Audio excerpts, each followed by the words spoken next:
Welcome back to another board game tier list. This one we're doing Thanos Rising again.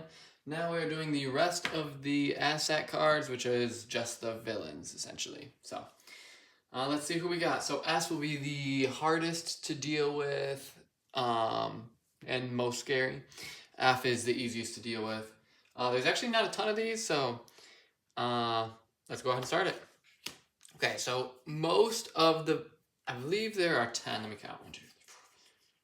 Yeah, so essentially one of the ways you win this game is by killing all of the villains. You can't kill Thanos, but there's 10 villains that are going to come out throughout the game. You win once you kill all of them. Actually, I think that's the only way to win the game. So they each pop up in a section and can do something bad. This one is if Thanos is, there's 3 sectors.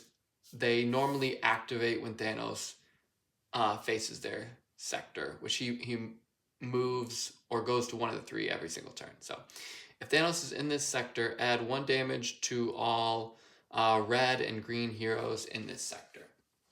So that would do damage to the other characters that haven't been recruited with him. And then if you placed your action token in his sector, it would do damage to all of your red and green characters. So these are just the basic villains. They are actually very scary based on how much damage they can do to people. So we have a ton of these, and they're really not very different.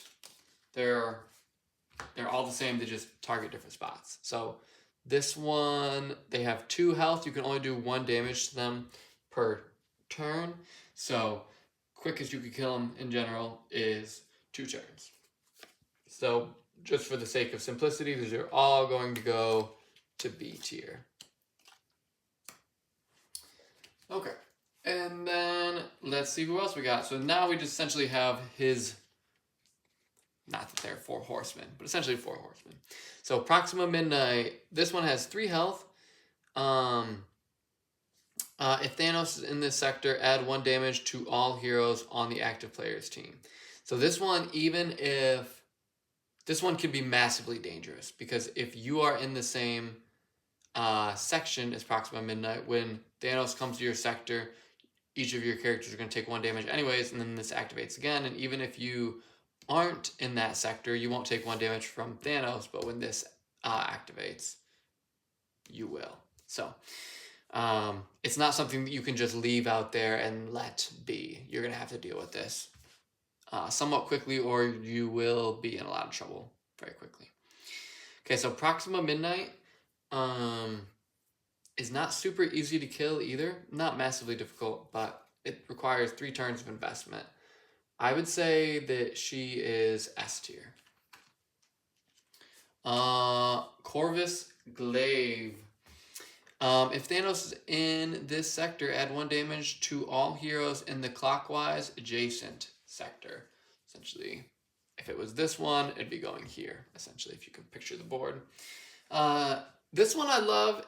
The person I play with always gets very confused by this one, which always makes me laugh. But it's a very interesting one, because if this is out, you are so not incentivized to go to the clockwise adjacent sector. Because if Thanos goes there, all your people are going to take 1 damage. And if Thanos goes to the one that this character's in, all your people are still going to take 1 damage. So you really just want to let that sector be for a little bit and go to the other 2, hopefully killing him sooner rather than later. This isn't the scariest one in the world, because you can somewhat play around it, and at worst, each of your characters take 1 damage rather than 2 from Proxima Midnight. So this one would definitely be A tier. And all these ones have 3 hit points, by the way. Okay, Cull Obsidian. If Thanos is in this sector, all players must add 1 damage to 2 heroes on their team. So there's certain ones that are better to get late game, and there's certain ones that are better to get early game. So if you get Proxima Midnight on turn, either she starts in the game, or you get her in the first 3 or 1 to 5 turns, she's not going to hurt you that much. Whereas if you get her in the late game, she's going to deal 1 damage to all of your characters, which might be 8 or more. So that's crazy. And if you get him early, Call Obsidian, he's going to hurt you so much early because you only have 1 or maybe 3 characters in the early turns. So that's doing damage to a significant amount of your characters. Whereas if you get him in the late game, you can kind of just pile it on Hulk or some of your characters you just recruited. So but honestly, he ends up being such a pain, so I still have to put him in S tier. Just a very, very solid villain. Ebony Maw, if Thanos is in this sector, roll the Infinity Stone die an additional time, which essentially helps him. These all help win in the damage. These help the villains win by damage, aka killing your characters. This one helps Thanos win by using the Infinity Stones and activating them. So I love this one. For thematic sake, this one would definitely be S tier. But I feel like this one's actually A tier. This is the only one that will leave out for a little bit in 2-player games. Because typically in 2-player games, if you're going to lose, you'll lose by damage. Rather than the Infinity Stones. Because you build up and can side clear eventually. So these are all really cool villains, really cool characters. So thanks for watching, guys.